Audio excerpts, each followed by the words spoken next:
Hi, welcome into my studio. Here's a video that a lot have asked about complicated hair and fur. I'm going to be using things like pastel sticks, I'm going to be using soft pastels, and I'm going to be using, my pencils, my pastel pencils. I'm going to be using these stumps to blend with.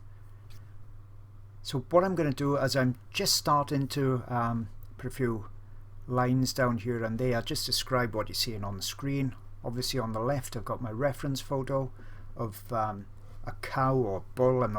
Can't quite remember what it was, but what attracted me to it, because lots of people have asked for it, is fur that's kind of directional, it's wavy. In some areas it's a bit messy, it's thick in areas, it's a bit thinner in other areas, and it's light in colour. So this one, when I saw this reference photo, I thought of the crop that I've done now, and I thought that would probably have lots of the elements all in one that I could show straight off. What I've done on the right hand side, is my pastel matte paper. I chose grey. I like working from a mid-tone, as you know that mid-tone papers are going to allow me to see the darks and the lights especially more easily. If I was using a white paper, it'd be very difficult to ascertain the lightness and the darkness of the whites in it, and I've got a video all about tones that I've recently done with a chimpanzee. So that's why I've chose the mid-tone paper. Pastels are very opaque usually, so they'll cover grey, or I could have used a brown paper or sienna paper. The whites are really opaque, so they'll cover that no problem at all. I've never got issues with that. And I've transferred my drawing onto pastel matte paper, my preferred surface, because I can get many layers with white transfer paper. I didn't use a black transfer paper because sometimes when you're doing very white areas such as this, that black can show through. If you're finding that yourself, use a putty rubber or something like that, just to remove a lot of the black transfer graphite or whatever it is that's going down on the pastel matte paper, so you can barely see the lines. Then the pastel will cover it no problem. But as I've mentioned, in this instance I've just used the white transfer paper. Now if you've watched any of my other videos, you'll know me by now, and I like to give myself the best chance of having a successful drawing. So you've got to approach this. It's no good just looking at the reference photo and thinking, yeah, I'm going to just jump straight in. You've got to work this out almost like a CSI detective. You've got to work out how you're going to achieve the final result on the left. That's what we want, that's what we're aiming for. So you've got to give yourself a good map, a good under map, because complicated fur to draw realistically and detailed is, as you would expect, really complicated to do. This is not going to be an easy project at all, but there's no shortcut. If you want it to look realistic, you want lots of detail in it, this is the way, as far as I'm concerned, to do it. The subject is quite big as well. I've zoomed in quite a lot on it. The reason for that is with pastels we can't sharpen the tip to a little pin head like you can with coloured pencils. So you always got to keep in mind the fur texture, the fineness of the small hairs on the reference photo, and how fine you can go with your pastel pencil when it's sharpened to its most, which, as I said, is not that sharp compared to what you can do with a coloured pencil. So if you did this a third of this size, I would really be struggling, or even half of this size, I'd be struggling to get the detail that I want. So with pastels, when I want a lot of detail, and I'm going to really try and detail this one for you all, I like to work larger. It's easier to work larger, so don't go thinking if I keep going small on a pastel work it's going to be easier. It won't, not if you want that detail. If you want a general overview of it, more painterly look to it, work smaller, but when you want that detail you need to work a bit larger. Now with pastels, what we generally do almost always is work from dark to light. And as I've been talking, what I've been doing on screen is starting to lay in some of my darker elements, because I'm trying to create that map. You know, I want to make something easy for me to follow.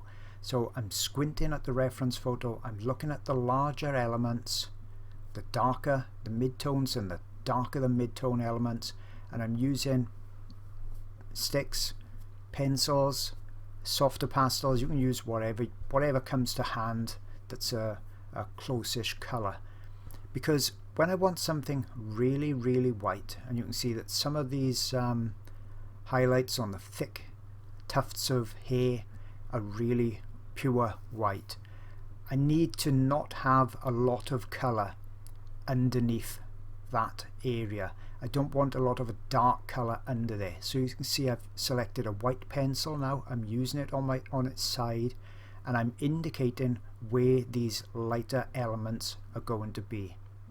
Because even though with pastels we can overlay a light over a dark, as I say on most of my videos, you can't overlay a really light part over a really dark underlayer. It will always contaminate that upper layer. So where I want elements, fur tufts and things, hair tufts, to be really white, I'm putting them in now. But you can see I'm not pushing hard. As I mentioned, this is my map. It's just generally showing me where the lights, the whites, the darks and the midtones are going to be, because on top of the underlayers is going to be all my details, which is mainly going to be done with pastel pencils. So if I go too heavy-handed now, and you can see the paper easily through the pastels I put down so far. If I go too heavy-handed, I won't be able to get multiple layers, even on the pastel matte paper. Now if you're cutting corners and you're trying things out and you're using cheap papers, smoother papers, you're doing yourself a disservice, because you're not going to get the layers that you're hoping for, and that means you're not going to get the details. So that's going to lead to frustration. You've got to look at things like pastel matte. There's other ones out there as well, other papers, and I've done lots of videos on them. Pastel matte is my preferred, as you know. But if you cutting money on the papers, it's just not going to work. As I said, it's going to lead to frustration. So do small things like this. You can see I've cut out a fairly small piece.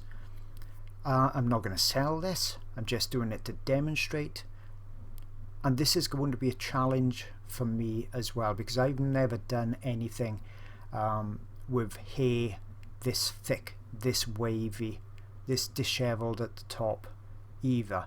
I've approached this like I would all my others, with a plan in my mind on how best I can achieve those textures and those shapes.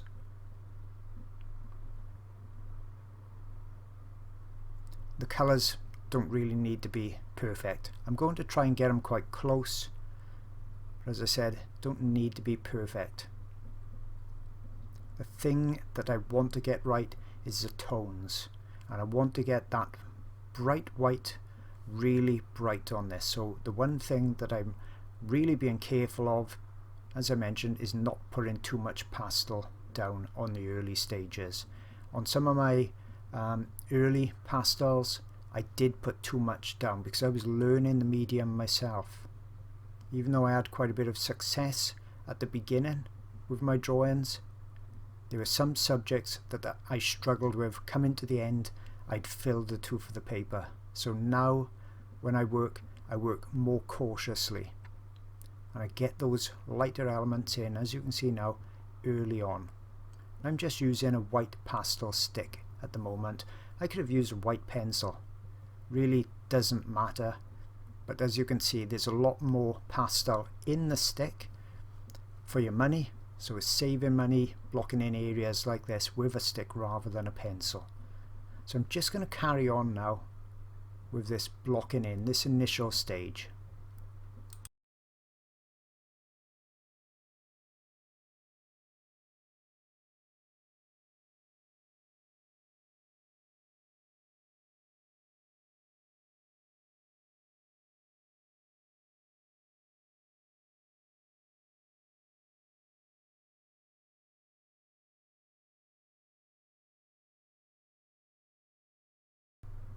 Now you can see I've begun putting in some of the creamier colours, which you may not pick up that well on the reference photo, but I can see them quite easily with my eyes. And the white will go on top of that easily because it's a light tone itself, so that's okay. I can put these lighter colours down and still overlay the whites, the bright whites, on top of them. You can see I put that creamy colour in, and then I'm using a stick then to lighten areas up, because I'm going to blend all this. It's going to be a blended underlayer. And as I mentioned, my map, I say about it all the time, this is going to be my map, my template. It's too difficult for me to work straight from the reference and try and detail each small area. I'm going to get lost in amongst all these different shapes and contours. I'm going to get lost in all of the different color changes that's on there. So this is the way I approach most of my subjects. I try to make it easy for myself by putting in an underlayer that's going to guide me. And I'd really suggest people do that. I know some people, especially coloured pencil artists, they like to work on one little tiny area at a time and complete it. And because I come from oils, that's a very strange way for me to work. The map kind of holds my hand and allows me to gradually refine each layer and get better and better and more accurate with each layer. Layering is one thing we got the option with pastels more than almost any other dry medium I can think of. We can really keep layering and layering. So there's not much pressure on you at the beginning to get everything right. And if you squint, you can see I'm going a bit darker than the photo on the left, because I want my lightest layers to layer on top of something that's going to make them show up. So I'm getting kind of the mid-tones, especially on these more sandy coloured areas. And when I blend, it'll all go a little bit darker as the colours smudge together as well. And I'd advise you, rather than, if you're going to try this out, don't follow along. Watch the video all the way through, see the end result, see where I've gone and why I've done things, then restart the video, because you will understand exactly why I've put in certain underlayers when I did.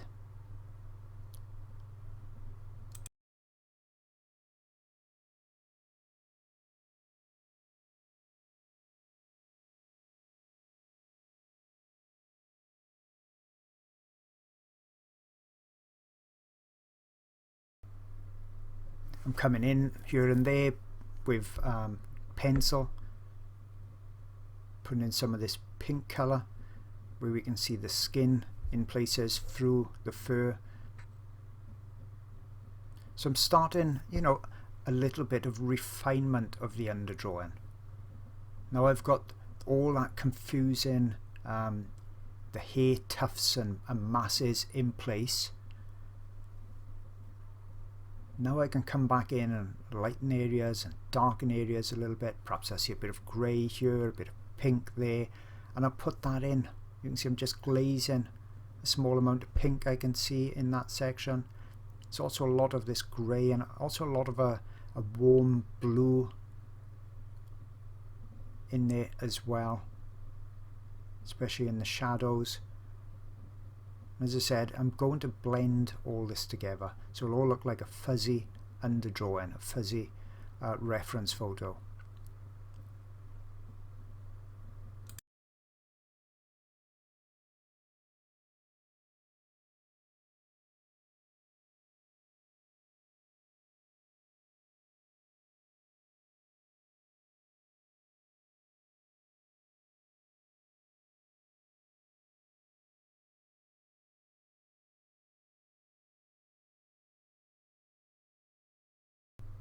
Okay, so let's start blending. I'm using my paper stumps.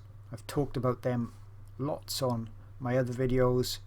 The softer stumps are the rice paper stumps. The harder stumps are paper stumps.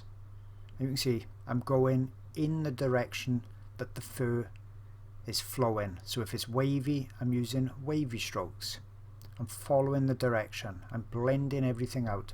And what you notice is the dark areas will go a bit lighter as I blend light into them, and the light areas will go a little bit darker as the dark is blended into them.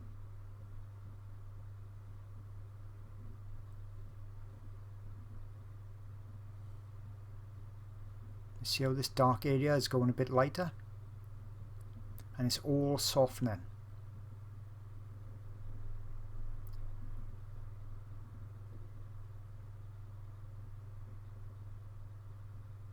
Now these stumps are really inexpensive. I'd keep 1 or 2 for the real light areas. I'd keep 1 or 2 then for darker areas, so you're not going in a dark area such as this and then going into a very light area, because it will contaminate. These stumps pick up quite a bit of pastel. That's how they manage to blend and smudge.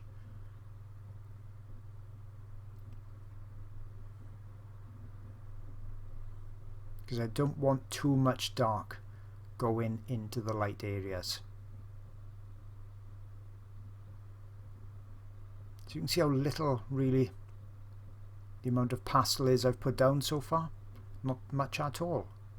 But because it's blending together, it's going to cover all of the paper quite well. But it's not going to fill the tooth of the paper up. I'm going to be able to get many more layers on top, as you'll see.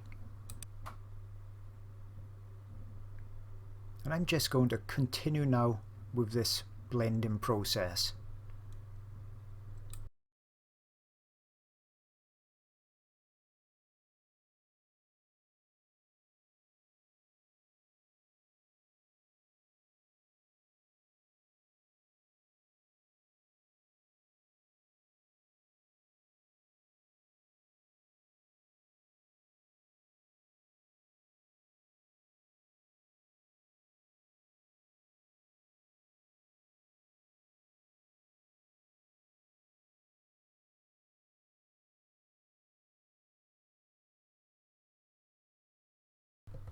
So that was just a few minutes work doing the blending, and you can see now what I mean about that fuzzy underdrawing or underpainting, whatever you want to call it.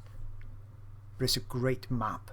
So imagine I came to you, you wanted to draw this, I give you the reference photo, and then I give you a blank sheet with just a line art on there of pastel matte grey paper, and I said, there you go, draw that. It would be overwhelming most probably. You'd wonder where to start. You'd think, how am I going to remember or find out where all the white areas are, the different tufts of hair, the shape, the form, and then I've got to think about colour and the tone, the lightness and the darkness. It's a lot to work on. It's a lot to ask. Now just imagine I came to you with the blurry underdrawing done, as I've got it at this stage, and I gave that to you with the reference photo, and I said continue with this. It'd be so much easier for you to now start to layer on details, add refinement, adjust the colours here and there, as I'm doing on the screen now. I'm adding bits of blue, bits of pink in the different areas as well, adjusting colours, because a lot of the work is done. We don't have to be concerned anymore about where the tufts are. They're already done. We know where the brown elements are and those sandy coloured hair parts are. We've got the position of the eye in. We know where that central part, where all the fur is, or the hair is coming together in this spot on the left, and then it's all radiating out from it. We know where that is. So we haven't got to think about all that now. Now we can put our attention on the colours and the tones. Much less for us to do, much less complicated. And that's why I break it up into these different different aspects and different kind of things that I do in different stages, these different stages. So at the beginning, work out where the elements go, work out where the lights are, your midtones and darks. Now the next stage, I'm starting to refine that underlayer. So I'm creating a more refined underlayer. Once I haven't got to be concerned about that, because I know I've got the undercolours all done, Then I can start to think about the next layers on top. It becomes much easier. The details are the final things. They're the easiest part. They give a really big bang to your buck. They really finish it off quickly, but they are the easiest part. You've got to have this underlayer done in there first, and as I said, there's no shortcut to doing complicated hair such as this. It's going to take quite a while. This took me around about 2.5 hours to do. That's quite a long time for such a small area, but there's lots and lots of elements and direction changes in there. So you can see I'm using my pencil in that third direction, so we're sweeping out. I'm doing that with my pencil, and when I blend, I'm doing the same with my finger as well. So I won't be blending much now, if at all, with the stump, because that would be too harsh a blend. Now I can use my finger to just lightly blend, because lots of the fur or the hair on this reference photo on this cow is very soft.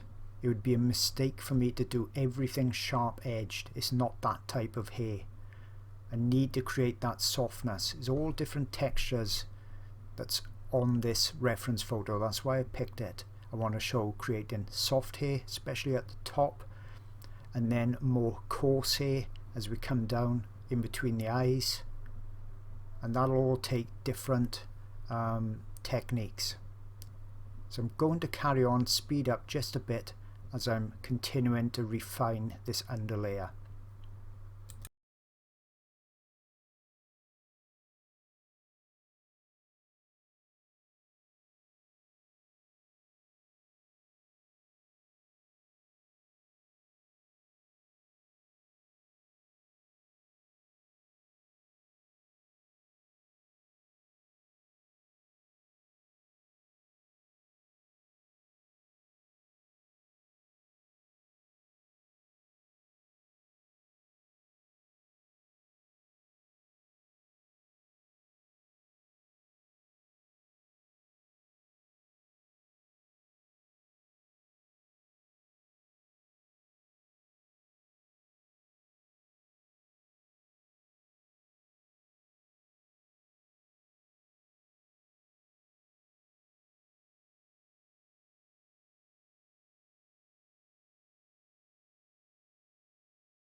Now I'm working back into the underlayer, adding in more darks as I'm looking at my reference photo and squinting. And as I said, I'm not trying to duplicate every hair. That's just too much hassle and too much hard work. I can't be bothered with things like that. Photo or super hyper realism. I don't need it to look like a photograph. I just want it to look realistic enough, and I have the feeling. So if we imagine feeling the hair on the cow, that's what I want in my reference. So I can see now that I've got this map, some areas need darkening. All the areas need lightening, but I got to get the darks done first. So I'm searching out the areas that need darkening. I'm trying to get as many colors in here as possible. I know a lot of you are going to say, which colors, can you list every color that you're using? I've finished this drawing obviously now as I'm doing the edit over the top of it. I can look across at my desk and I've got, I would estimate 30 pencils out, and you can see in my hand just a couple, and I'm interchanging and mixing them, and you see, how could I possibly say which color I'm using all the time? So I'm trying to get lots of colors in here, but I'm especially being concerned about the darks at this moment, getting the darks tonal value correct so I can get these lights on top later on in my next few layers.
Okay, so that's about all I'm going to do with the underlayers.